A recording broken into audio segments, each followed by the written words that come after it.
Töframaðurinn Pétur Pókus líklega göldróttasti maður landsins og hingað kominn til að sýna okkur nokkuð brögð.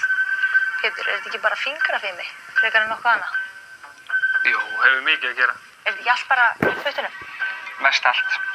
Nei, það er, jú, bæði og. En sko líka hausinn, ekki bara fötunir. Og líka minn oft allur, sko. Nú alltaf verið að auglýsa svona myndbönd þar sem eru gefið upp all helstu leyndarmál í töfrabrögðunum. Þetta eitthvað ógn af þínu starfi þegar allir vita hvað gerist? Allt einhverja einfaldar brellur sem eiga sér skýringar. Sko, já, þetta góða spurningar. Spólurnar eru, sko, ég gef ekki mikið fyrir þær. Þegar ég sá þetta auglýst, þá fór ég nú á stað og keypti mér þessar 3 spólur til að sjá hvort að starfi mínu væri ógnað. Og ég held að starfi töframanna sé ekki ógnað með þessum spólum, langt í frá.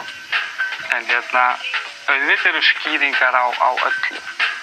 Og við töframenn gefum okkur ekki út fyrir að vera kannski göldróttir. Þó svo að sé margt sem við gerum sem er ekkert svindl. Þetta eru sem sagt fyrst og fremst bara sjónhverfingar. Já, sjónhverfingar. Töframenn, já, mér finnst bara yfirleitt töfrabrögð best orðið. Því að sko, þetta ekki listamanninn Dalí sem málaði málverk. Það var hann mikill sjónhverfingamaður bara í sínum myndum.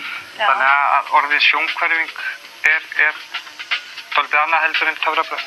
Getur ekki kannski sýnt okkur eitthvað svona einfalt sem er auðvelt átt að sjá? Jú. Við erum svo nátt að við getum reynt að fatta hvað...